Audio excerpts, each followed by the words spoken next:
Good morning students. आज pharmaceutics का lecture number 2 मैं लेकर आई हूँ आपके साथ। इसमें introduction to pharmacopoeia first lecture था फार्माकोपिया का, जिसमें हमने इंडियन फार्माकोपिया को पूरी डिटेल में डिस्क्राइब किया था। इसमें जो एक्चुअली आपका जो लेक्चर है, जो टॉपिक है, आप सिलेबस में देखेंगे उसमें टॉपिक में है आपके पास introduction to different pharmacopoeias with special reference to Indian pharmacopoeia. तो इंडियन फार्माकोपिया को इसलिए हमने उसके अंदर डिटेल में किया था।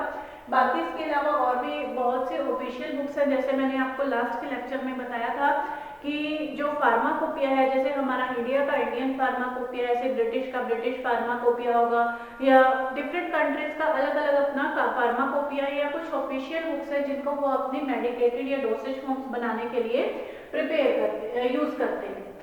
तो उसके बाद हम नेक्स्ट जो थोड़ा सा और इसका सब टॉपिक पिछले लेक्चर में जो रह गया था कि डिफरेंट फार्माकोपियाज या डिफरेंट जो ऑफिशियल बुक्स और यूज होती है उनके बारे में थोड़ी सी information.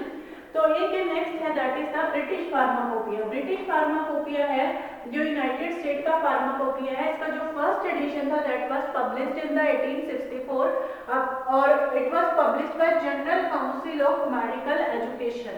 Journal Council of Medical Education of British or United States has published the first volume in 1864। इससे पहले ब्रिटिश में जैसे अलग अलग एरियाज में, जैसे एडिनबर्ग का अपना अलग से फार्माकोपिया पब्लिश हुआ था, या लंदन का अपना अलग से फार्माकोपिया पब्लिश हुआ था, लेकिन होल ओवर कंट्री का जो फर्स्ट फार्माकोपिया ब्रिटिश का जो पब्लिश हुआ था वो 1864 के अंदर पब्लिश हुआ था।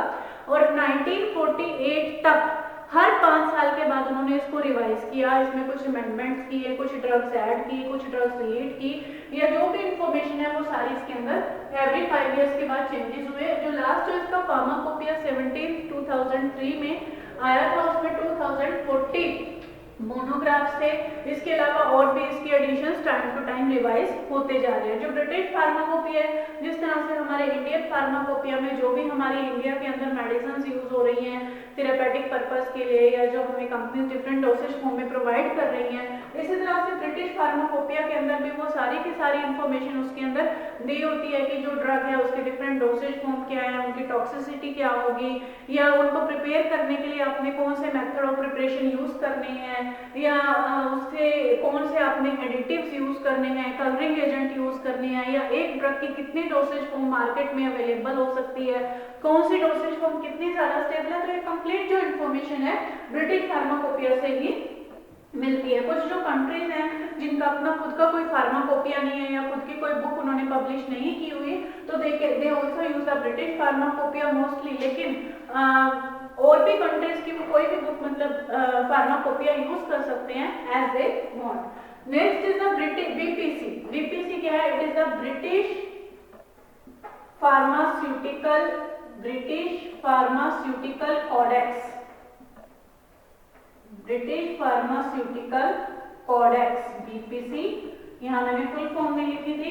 जो बीपीसी है इसकी फर्स्ट जो वॉल्यूम है it was published in the 1907 by council of pharmaceutical society. By council of pharmaceutical society. इसके अंदर जो भी प्रिपरेशंस इंक्लूडेड है वो सारी प्रिपरेशंस जितनी भी ब्रिटिश फार्माकोपिया के अंदर या यूनाइटेड स्टेट फार्माकोपिया के अंदर जितने भी इसके अंदर फॉर्मुलेशंस हैं या डोसेज फॉर्म्स हैं, वो सारी की सारी बीपीसी के अंदर इंक्लूड की हुई है। एक है इसमें यूएसपी और नेशनल फॉर्मुलरी। यूएसपी और नेशनल फॉर्मुलरी ये दोनों अलग अलग ऑफिशियल बुक्स हैं। जैसे हमारी इंडिया की अलग से नेशनल फॉर्मुलरी है, इंडियन नेशनल फॉर्मुलरी, जो आगे मैं आपके साथ कंटिन्यू करूंगी। Indian national formulary, this is INF, ठीक है। इसी तरह से ब्रिटिश की भी यूएसपी और ब्रिटिश नेशनल फॉर्मुलरी भी थी, जो पहले तो उनको स्टार्टिंग में अलग अलग पब्लिश किया गया था। जैसे यूएसपी है, यूएसपी का जो फर्स्ट एडिशन था वो 1820 में पब्लिश किया गया, और जो नेशनल फॉर्मुलरी है, नेशनल फॉर्मुलरी का फर्स्ट एडिशन 1888 में पब्लिश किया गया। लेकिन आफ्टर 1980 के बाद जो USP and United state pharmacopoeia and national formulary के नाम से एक कॉमन बुक पब्लिश की जाने लगी। Next is the EP. EP मतलब extra European pharmacopoeia. European pharmacopoeia, pharmacopoeia में मैं यहाँ अकेला पी वर्ड यूज कर रही हूँ।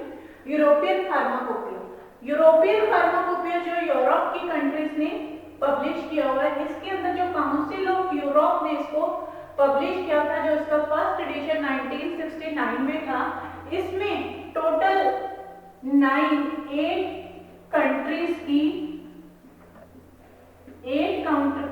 के जो मेंबर्स थे, मेडिकल काउंसिल के मेंबर्स थे, उन्होंने मिलकर एक कमेटी बनाई और 8 कंट्रीज ये कॉमन, एक ही जो यूरोप की 8 कंट्रीज हैं वो सारी की सारी कंट्रीज यूरोप का ये कॉमन एक ही यूरोपियन फार्माकोपिया यूज कर रही हैं।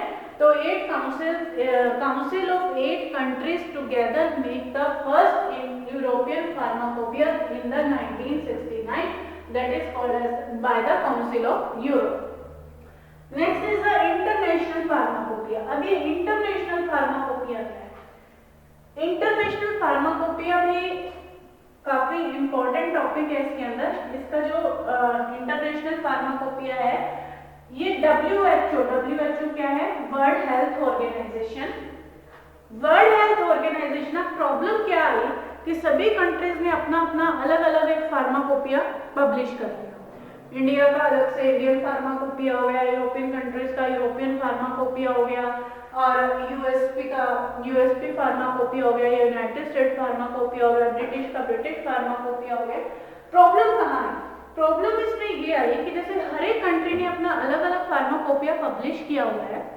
जैसे जो सिंपल हर बार हम एक एग्जांपल लेते हैं क्रोसिन, या चलो दूसरा एग्जांपल ले लेते हैं ब्रूफिन। सपोज एक ब्रूफिन की टैबलेट बना रहे हैं, तो हर एक कंट्री ने अपना अलग अलग स्टैंडर्ड उसको सेट कर लिया कि ब्रूफिन की टैबलेट है, उसको बनाने के लिए ये डोसेज फॉर्म होगी, इतना इसका फॉर्मूला होगा, इतने ग्राम इसमें मेडिसिन यूज होगी, इस एज ग्रुप को ये दिया जाएगा। लेकिन इंडियन फार्माकोपिया ने कुछ और फॉर्मूला डाल दिया उसमें, ब्रिटिश फार्माकोपिया ने उसमें कुछ और फॉर्मूला डाल दिया। हर एक स्टैंडर्ड बुक है, हम किसी भी स्टैंडर्ड बुक को निगलेक्ट नहीं कर सकते कि नहीं इंडियन फार्माकोपिया गलत है, या यूरोपियन गलत है, या ब्रिटिश फार्माकोपिया गलत है। तो इन सब, ताकि एक पर्टिकुलर जो ड्रग है, लेकिन प्रॉब्लम कहाँ आएगी? प्रॉब्लम सारी झेलनी पड़ेगी ह्यूमन बीइंग को, हमें आपको, कि अगर हम एक ब्रिटिश सपोज कोई टैबलेट है, कोई मेडिसिन है, अगर वो एक्सपोर्ट हो रही है, इंपोर्ट हो रही है, लेकिन वो बन उनके अकॉर्डिंग रही है, या हमारे डिफरेंट फॉर्मूलेस के अकॉर्डिंग हमने डिफरेंट डोज उसकी बार बार प्रोवाइड हो रही है, तो ह्यूमन बॉडी को इफेक्ट करेगी। तो इन सब प्रॉब्लम्स को रिमूव करने के लिए, एक सिमिलैरिटी मेंटेन करने के लिए, ड्रग की पोटेंसी मेंटेन करने के लिए एक अलग से इंटरनेशनल फार्माकोपिया पब्लिश किया गया वर्ल्ड हेल्थ ऑर्गेनाइजेशन के थ्रू। वर्ल्ड हेल्थ ऑर्गेनाइजेशन है, पूरे वर्ल्ड की हेल्थ ऑर्गेनाइजेशन है, उसी ने ये पॉइंट उठाया कि भी किसको हम स्टैंडर्ड माने। तो जो भी उन्होंने क्या किया, किसी भी जैसे जो ब्रूफिन थी या जो भी डोसेज फॉर्म बना रहे हैं, उसका एक स्टैंडर्ड फॉर्मूला था कि ये इसका स्टैंडर्ड फार्मूला होगा, ये इसके स्पेसिफिकेशंस होगी, ये इसमें मैक्सिमम वेरिएशन हो सकती हैं। तो उसके अकॉर्डिंग सभी फार्माकोपिया कुल मिला के, ये सभी फार्माकोपिया का मास्टर हुआ, सभी फार्माकोपिया का हेड हुआ कि हर एक फार्माकोपिया इसे फॉलो करेगा, इसके थ्रू अपना जो है नई अपनी मेडिसिन या डोसेज फॉर्म अपनी सेट करेगा। तो अगर किसी भी उसमें कंफ्यूजन होगी कि हाँ इंडियन में अलग है, यूरोपियन में अलग है, तो बेटर है you go for the international pharmacopoeia which was published by the World Health Organization to maintain potency, to maintain efficacy, to maintain similarity in the different drug dosage form। जो first इसका international pharmacopoeia का जो first edition था, it was published in the 1951 and second was published in the 1959। जो first edition है, first edition में तो इसको इंटरनेशनल फार्माकोपिया के नाम से पब्लिश किया गया, लेकिन सेकेंड एडिशन में इसका नाम चेंज कर दिया गया, that is specification for quality control of pharmaceutical products. यहाँ प्रोडक्ट्स का मैंने शॉर्ट फॉर्म यूज किया, उसका सेकेंड में इसका नाम फिर से चेंज कर दिया गया। लेकिन इसके बाद जो इसका थर्ड एडिशन आया, थर्ड एडिशन में इसका नाम फिर से बदल के इंटरनेशनल फार्माकोपिया रख दिया गया। तो कुल मिला के जो सबका सुपर मास्टर कौन हुआ, that is the international pharmacopoeia. एक होता है एक्स्ट्रा फार्माकोपिया। एक्स्ट्रा फार्माकोपिया का जो दूसरा नाम है that is also called as the Martin day.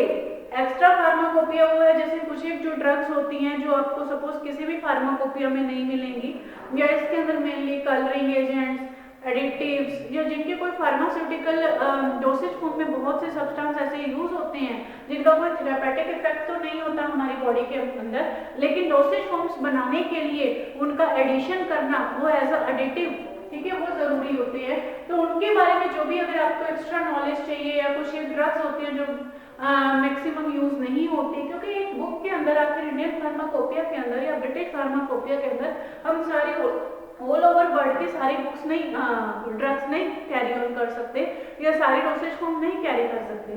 तो जितनी इंफॉर्मेशन आपको इन अपने नॉर्मल जो ऑफिशियल बुक्स हैं उनसे नहीं मिल रही है, या जो एडिटिव्स हैं, या जो एक्स्ट्रा जो डाइल्यूएंट्स हैं, कुछ भी जो हम ऐड कर रहे हैं फार्मास्यूटिकल डोसेज फॉर्म्स में, उनकी जो इन्फॉर्मेशन है वो एक्स्ट्रा फार्माकोपिया से आपको मिल सकती है।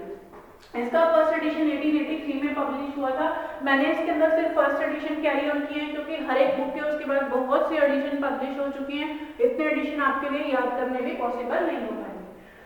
And this is the Indian national formulary, जैसे मैंने पहले भी बताया था कि हर कंट्री की जैसे अपना फार्माकोपिया होता है, उसी तरह से नेशनल फॉर्मुलरी भी होती है। जो फर्स्ट इंडियन नेशनल फॉर्मुलरी थी 1960 में इसका फर्स्ट एडिशन पब्लिश किया गया। इसके अंदर हमें सारी उन ड्रग्स की इंफॉर्मेशन मिलती है जो हम हॉस्पिटल्स में, या जो हमें मेडिकल प्रैक्टिशनर के पास, या जो डॉक्टर्स के पास हमें प्रिस्क्राइब की जाती हैं। All the standard drugs they are included in the Indian national formulary. तो ये कुछ एक्स्ट्रा स्टैंडर्ड बुक्स थी जिसके बारे में थोड़ी सी मैंने आपको इन्फॉर्मेशन दी है, लेकिन मेनली इसमें आपका इंडियन फार्माकोपिया है। इनके ऊपर जस्ट आपके पास 4-4 नंबर के नोट आ जाएंगे। ये मैंने मेन इन्फॉर्मेशन यहाँ इंक्लूड किया। इसके अलावा अगर आप चाहो तो इसमें एसपी अग्रवाल एक बुक है, फार्मास्यूटिक्स की हाई लेवल की, डिग्री लेवल की कोई भी बुक आप इसमें रेफर करके इसको यूज कर सकते हो। तो then this topic is the complete. Pharmaceutics का सेकेंड टॉपिक था जो introduction to pharmacopoeia, this is complete. और नेक्स्ट लेक्चर में नया टॉपिक स्टार्ट करेंगे। तब तक स्टे होम, स्टे सेफ।